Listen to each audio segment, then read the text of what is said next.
रहते हैं। परेशान तो रहूंगा ना पार्वती, आखिर एक बेटी का बाप जो ठहरा। पार्वती, अब उसके हाथ पीले करने का समय आ गया है। पर हमारी आनंदी तो अभी सिर्फ 9 साल की है। अभी तो उसके पढ़ने लिखने और खेलने कूदने के दिन हैं।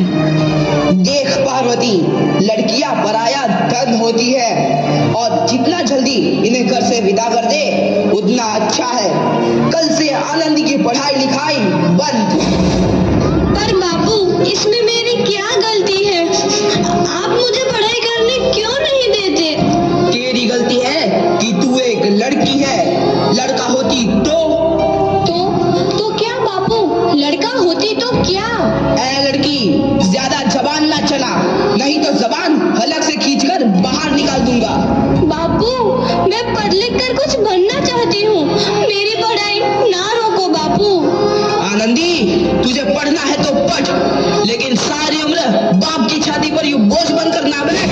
पर बापू, अभी तो मेरी उम्र पढ़ाई लिखाई की है। मुझे पढ़ लिख कर डॉक्टर बनना है।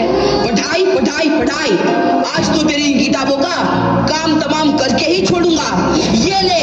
नहीं बापू, मत छोड़ो बापू। छोरी। नहीं बापू, नहीं। बापू, ये तुमने क्या किया? तुमने मेरी इन किताबों को ही नहीं फाड़ा बापू, मेरी किस्मत फाड़ दी, मेरी किस्मत। ये कॉपी किताबें ना सिर्फ छोरों के हाथ में अच्छी लगती है, लड़कियों के हाथ में तो सिर्फ मेहंदी अच्छी लगती है, मेहंदी। पर बापू, मैं लड़की हूँ तो क्या हुआ? लड़का और लड़की तो हमारी दोनों आंखों के समान होते हैं। चुप कर आनंदी, और यह एहसान मान कि अब तक जिंदा है तू। कहीं बचपन में गला दबाकर मार दिया होता तो यह तेरी बकबक नहीं सुननी पड़ती आज। पर बापू, मुझे चूल्हा जलाना अच्छा ना लगे है। देख छोरी, जितना जल्दी हो तू चूल्हा जलाना सीख ले, उतना ही अच्छा है तेरे लिए। और हाँ, तेरा ब्याह तो होगा, वो भी कल के कल। अगला जीवन है तुम्हारी यही कहानी। आंचल में है दूध और आंखों में है पानी। मुझे माफ कर दे बेटी, तेरे बापू के जिद के आगे मेरी एक न चलेगी। माफ कर दे बेटी, मुझे माफ कर दे।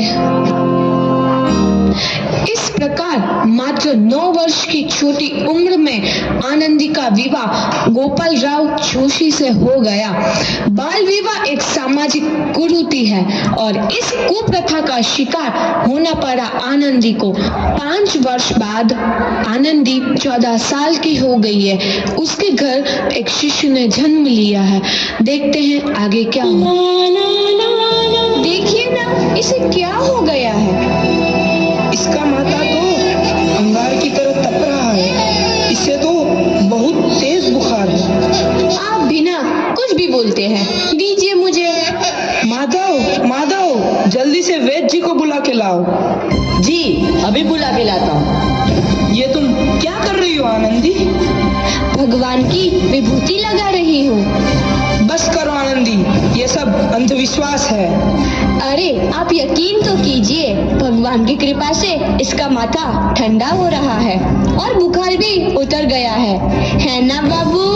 देखिए, दीजिए मुझे। उठो बाबू, आंखें खोलो, तुम्हें तुम्हारी माँ बुला रही है। आंखें खोलो, देखिए ना इसे क्या हो गया है। आंखें भी नहीं खोल रहा। आंखें खोलो बेटा। आप चुप क्यों है? आंखें खोलो बेटा, आंखें खोलो। आनंदी, हमारा बेटा कभी आंखें नहीं खोलेगा।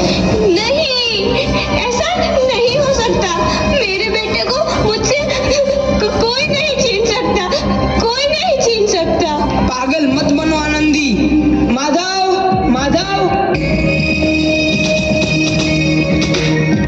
आनंदी, बंद करो ये पागलपन। भगवान ने मेरा बच्चा छीन लिया। भगवान ने नहीं, तुम्हारी अशिक्षा और अंधविश्वास ने तुम्हारा बच्चा छीना है। अगर तुम पढ़ी लिखी होती तो आज हमारा शिशु जीवित होता। तुम अनपढ़ थी आनंदी, अनपढ़।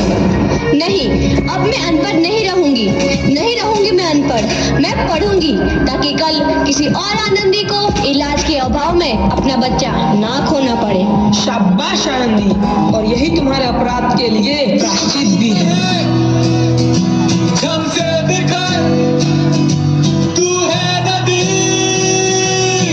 आनंदी, तुम्हारी 12वीं का परिणाम आ गया है। तुमने पूरे कॉलेज में प्रथम स्थान अर्जित किया है। आनंदी, तुम्हारी मेहनत रंग लाई है। तुम्हें शिक्षा वृत्ति मिली है। ये लो तुम्हारे अमेरिका जाने की टिकट। मुझे शिक्षा वृत्ति मिल गई, मैं अमेरिका जा रही हूँ। पर ये सब मैं अकेले कैसे कर पाऊंगी? आनंदी, अपने आप को इतना कमजोर क्यों समझ रही हो? फिर इतना पढ़ने लिखने का क्या फायदा? तुम अभी गवार की गवार नहीं हूँ मैं अब गवार।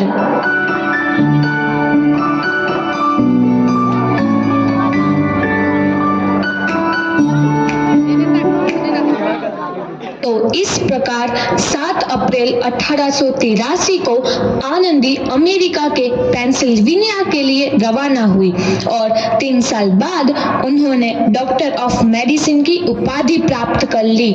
इधर आनंदी के पिता की तबीयत बहुत खराब है। आगे क्या होता है देखते हैं। लगता है अब मेरे जाने का समय आ चुका है। मैं नहीं बचूंगा। ऐसा मत बोलो। शहर के सिटी हॉस्पिटल में अमेरिका से डिग्री लेकर कोई बड़ा डॉक्टर आया है। एक बार वहां चलकर दिखा लेते हैं। हाँ, सही बोला भैया।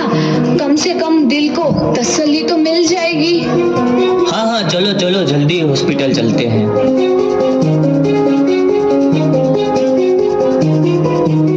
इस मरीज की हालत तो बहुत ही खराब है। कोई चमत्कार ही इसे बचा सकता है। ऐसा मत बोलो भाई। डॉक्टर साहब कब तक आ जाएंगे? लो आ गई डॉक्टर मैडम। डॉक्टर मैडम जल्दी देखिए, मरीज की हालत बहुत ही खराब है।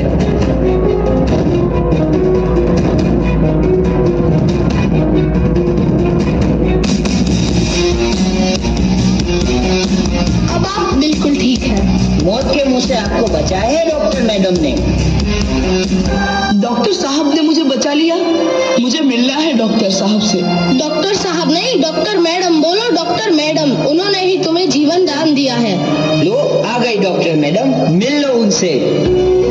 डॉक्टर मैडम, आपका बहुत बहुत धन्यवाद। आपने मेरी जान बचाई। इसके बदले में मैं गरीब भला आपको क्या दे सकता हूँ? वचन चाहिए मुझे कि कभी ये नहीं कहोगे कि लड़कियां कुछ नहीं कर सकती। वचन? ये कैसा वचन? अरे श्यामलाल, तुमने पहचाना नहीं? तुम्हारी बेटी आनंदी। आनंदी? मेरी बेटी आनंदी? डॉक्टर? हाँ बापू, वही आनंदी जिसके लिए बचपन में तूने चूल्हा और दुल्हा के अलावा कुछ नहीं सोचा था।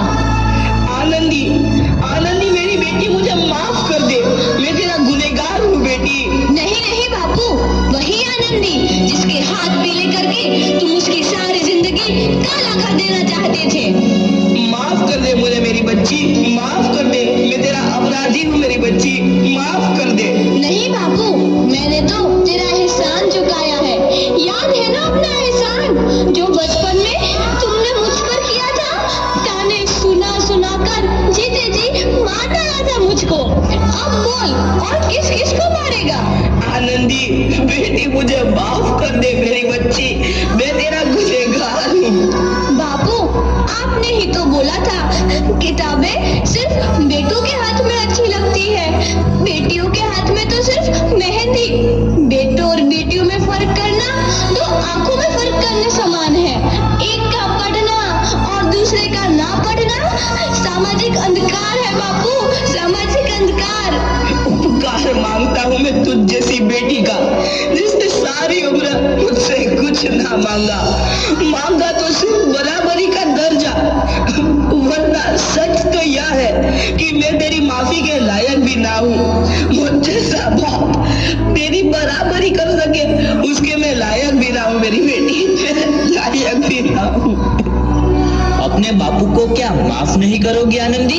माफ कर दो आनंदी, माफ कर दो। सुबह का भूला यदि शाम को घर लौट आए तो उसे भूला नहीं कहते। बापू। तो इस प्रकार आनंदीबाई जोशी ने अपनी मेहनत और अटूट इरादे से न केवल भारत की पहली महिला डॉक्टर बनी, बल्कि आगे चल के उन लड़कियों के लिए सुनहरा रास्ता दिखा गई जो जीवन में कुछ करना चाहती थी।